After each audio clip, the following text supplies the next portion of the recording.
Lord of Mysteries 2, Circle-of-Inevitability. Chapter 103, The Padre's Plan. A dense white fog hung heavy in the sky, swallowing most of the light, and casting the dream ruins into a perpetual twilight. Lumion stood, stretching his limbs and surveying the blood-streaked mountain peak as he assessed his condition.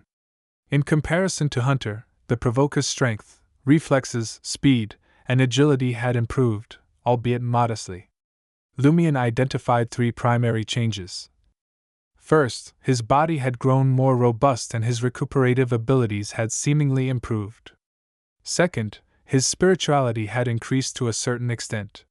He could now maintain his possession state for 4 minutes, up from just 3. Lastly, he had gained a beyonder power called provocation. This ability induced a permanent state change while also requiring active activation to achieve its desired effect. Lumion's observation skills had experienced a qualitative transformation, far surpassing those of an ordinary person. He could now effectively discern which words, actions, and situations would most easily trigger his target's sensitivities and provoke agitation. When provocation was employed, it merged insults and humiliation, causing the target to lose their composure. The more tailored the taunts and humiliation, the more effective the provocation. However, even a single word like "dog's hit" could still incite anger to some degree. Against an uncommunicative opponent, provocation allowed Lumion to exude a repugnant aura. This ability was well suited to the traps and ambushes hunters excelled in, but it held little meaning for Lumion in his present state. He no longer had time for hunting. His sole focus was exploring the wall surrounding the blood-stained peak and uncovering the secret of the dream ruins. In contrast, the enhancements to his spirituality and physical resilience pleased him. At the very least, he could now delve further into the dark area that once lulled him to sleep. With the potion's boost, Lumion massaged his temples. This time, activating his spirit vision was seamless. He finally had the capacity to easily invoke his spirit vision.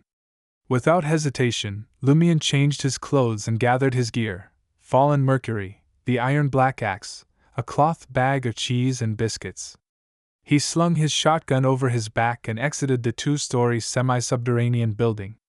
Amidst the muted gray fog, he traversed the wilderness and entered the ruins. He followed a familiar path, avoiding areas where monsters might lurk, and proceeded cautiously.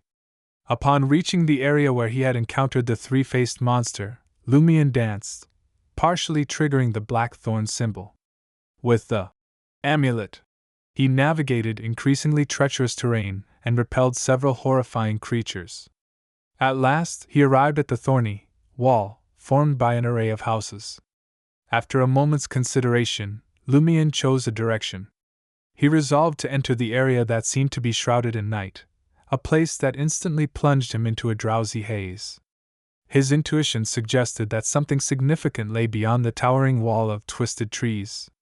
However, the area resembling the onset of night held a greater likelihood of harboring the secret of the dream ruins. After all, night, slumber, and dream were often related terms.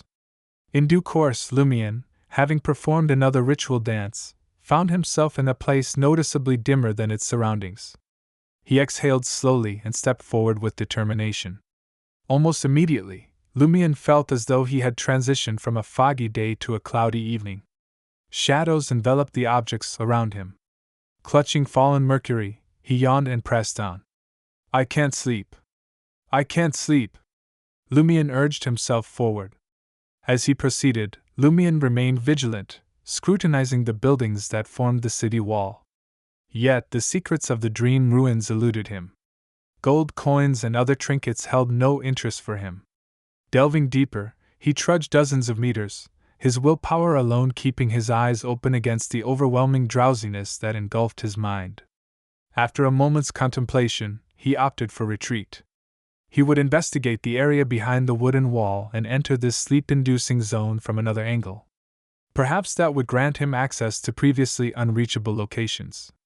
Lumion pivoted and retraced his steps, but the drowsiness persisted, growing in intensity with each passing moment. At last, his resolve crumbled. His eyes slid shut, and he slumped to the ground. Darkness consumed his vision once more. Lumion was suddenly gripped by a sharp pain in his abdomen, causing him to curl up and open his eyes. First, he saw a dazzling mural with a curved dome, followed by the stern visage of the Padre along with his slightly hooked nose, and Pons Bene's right fist, which he withdrew with a sinister grin. "I've been captured and brought to the cathedral?" Lumion recognized the scene overhead and instinctively scanned his surroundings. He saw Raymond's father, Pierre Greg, Ava's father, Guillaume Lizier, his neighbor Louis Bedeau, and nearly all the villagers. The altar had transformed beyond recognition, now adorned with lilacs, tulips, and other symbols of that hidden entity instead of sunflowers. The sun's sacred emblem had vanished, replaced by an unnaturally twisted thorn ring, seemingly oozing black liquid. Spotting the familiar symbol, Lumion felt a wave of dizziness as heat surged in his chest. He knew this was a sign that the corruption within him had been stirred but remained trapped within the bluish-black symbol. The Padre and his followers have turned the cathedral into an altar for the hidden entity. Per Saint Sith. Lumion imagined Valentine would go berserk upon seeing this. Bound tightly, he surveyed his surroundings, relieved to find the stained glass and murals depicting the great eternal blazing sun and Saint Sith's preaching unscathed. It seems the alterations were hastily made. Lumion deduced the cathedral's current state. The villagers stood eerily silent, like wax figures. After observing Lumion for a moment, the Padre scolded Pons Bene. "How could you let him sleep? You should have woken him up as soon as you brought him back to the cathedral." "Understood," Pons Bene replied, his gaze unusually deferential, as if the Padre were his deity or ruler. Leaning against a pillar, Lumion glanced up at Guillaume Bene. "Where's Aurora?" The Padre smiled cryptically. "You'll find out soon enough." "What about the 3 foreigners?" Lumion frantically devised an escape plan while trying to maintain the conversation. Guillaume Bene gazed through the stained glass, his expression relaxed. "They've escaped. They should be at the nearest alpine pasture by now. But don't expect them to rescue you and Aurora tonight. Knowing the officials, they'll stall and merely observe. They'll only act after confirming the situation. Sometimes, they'd rather do nothing than make a mistake. That's how they wasted a decade of mine." Lumion conceded the Padre's point, but he knew that wasn't why Ryan and the others were waiting.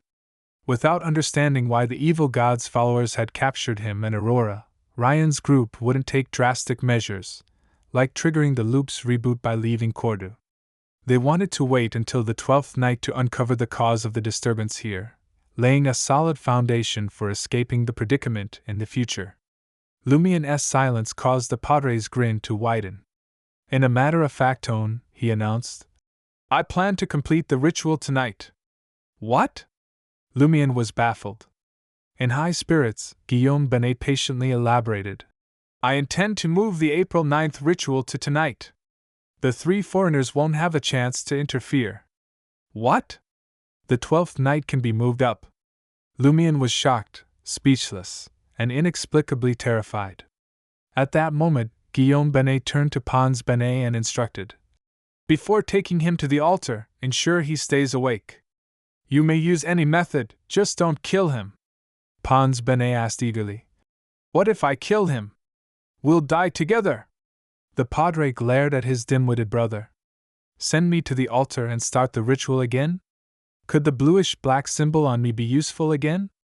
Lumion's nerves steadied as he listened to the Bene brothers' conversation. The Padre redirected his gaze to Lumion and leaned down. "Don't worry, you're not the vessel. We have a better choice." "A better choice?" Lumion's alarm grew as he followed the Padre's gaze to the original altar. Aurora had appeared there at some point in time, dressed in a plain white robe, her golden hair unadorned and her light blue eyes vacant. "Aurora!"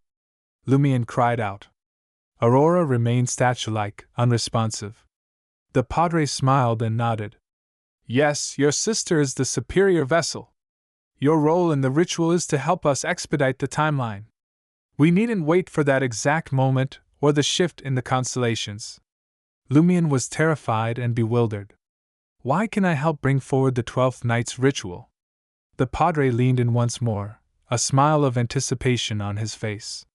Because most of the boons we prayed for are within you. What? How does he know? Lumien's eyes widened, straining to scrutinize Guillaume Benet's face more closely. Guillaume Benet leaned in and whispered into Lumien's ear. Did you really think you and Pualis were the only ones able to retain memories in the loop?